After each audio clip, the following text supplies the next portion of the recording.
I would just like to say that I am terrified that even you, someone who's obviously educated, has given up hope completely. Like when you call upon us, you say white folk, you say black people, Jewish people. Why can't we come together? We obviously can come together. We just have to find a way to do it.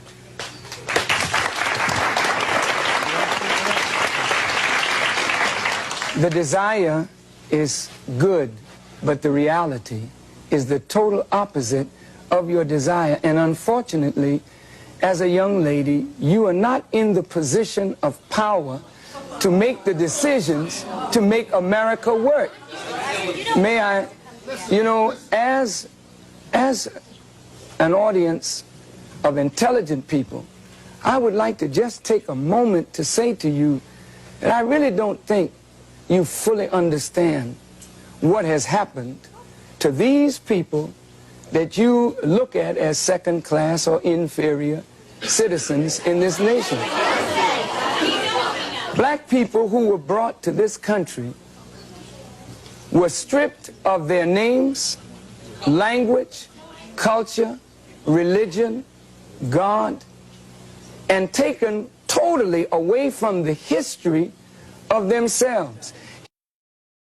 Here are 30 million people who don't wear their own names, they wear your names. Who don't speak their own language, they speak English, which is not their language. They never were allowed their own cultural expression of Africa. Don't you realize that when you turn a people upside down and inside out, then sell them not for a day, not for a year, but for 300 years, and deny us the human right to know, to read a book, to learn, to understand. And then after 300 years of that, you allow us into the church, but by that time you've painted Jesus white, God white, the angels white, and then all these black people have been subjected to a form of white supremacy, which produces in the reverse a black inferiority. And this is fulfilling what Jesus said, as a man thinketh, so is he. And as long as our people think the way they think, we will never be able to do what we as a people should do to correct our condition. Over here, please. Excuse me, I was brought up in, quote, Bedford-Stuyvesant in my time. But I would like to say what scares us is I think we hear violence. Yes. The young lady said she's afraid of violence. And isn't it sad that we who have been the victims of so much violence, now whites fear violence from us? We do not have a history of killing white people. White people have a history of killing us.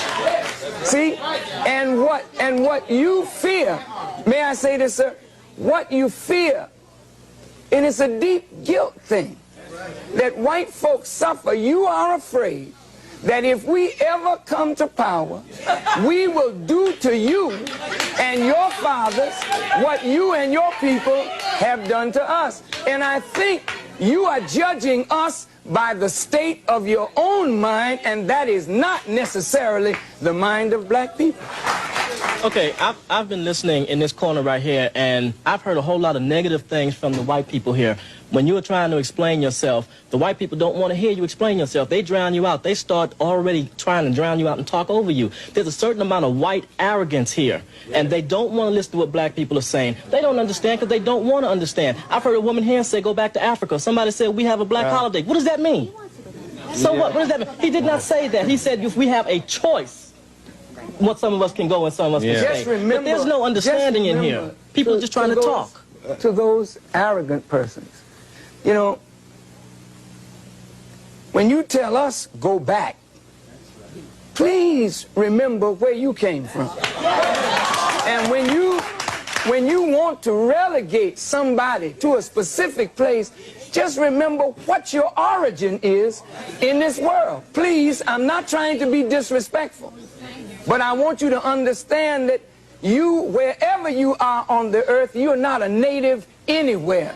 You came there and took it from the native people who are there. So please don't talk about going back, because if others talk to you about that, where would you go? I agree with you. Someone said we don't agree with you. I agree with you that we live in a racist society. But just as I'm racist, some of you are being racist in the fact that you're calling me a white folk. I realize that things that I have, things that I have, I realize most of them I may have gotten because I'm white, and I am privileged because I'm white. But I do feel guilty. There are feelings of guilt from being white, and I realize that. But you're building walls. We build walls this high. We're separated right now. The white people are on this side, and the black people are on that side. No, I mean, I feel that you are prejudiced towards white people. Yeah, it becomes apparent more and more as we listen to each other and try to talk to each other that we don't perceive reality the same. And as we're talking about either reconciling differences or separating, it becomes clear that if two people are looking at the same thing and perceiving it so differently, then the two people are operating under a different stimulus. And so when the young lady says, I am prejudiced, to be prejudiced means to judge before the fact.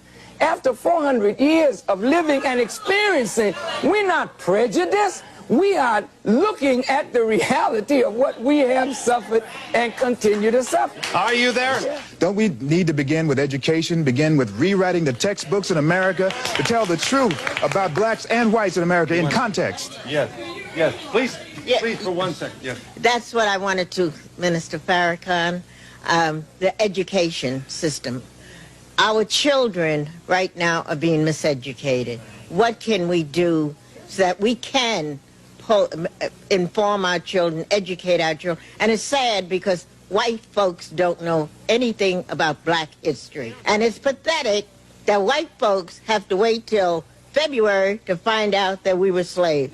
I would like us to speak to what are we going to do to improve the education of this whole society, which have cheated them from our true heritage. May I respond? I said in the first segment it was a crime of omission as well as a crime of commission. And that crime has affected both white and black.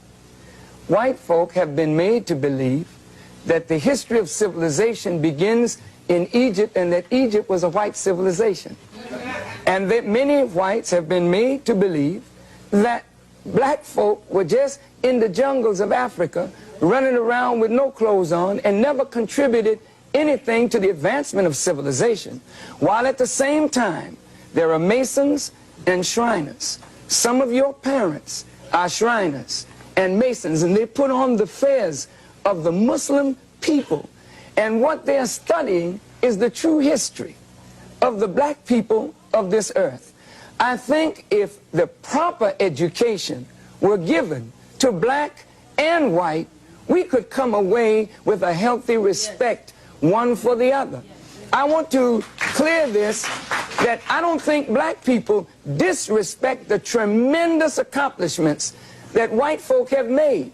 But if white folk do not know what black people have contributed to the advancement of civilization, it leads to a disrespect of a whole segment of the population. And this is why today I will say that black children, as much as we need education, we don't want to go to these schools because the food that we are being fed is not proper. But any one of us can go into the schools where there's no discipline, where there's madness in the corridors, and we can speak to our youth and get their attention in a matter of moments, because we are teaching them that which their souls yearn for, that is a proper knowledge of self. And if they won't give it to us, we have the responsibility to give it to ourselves.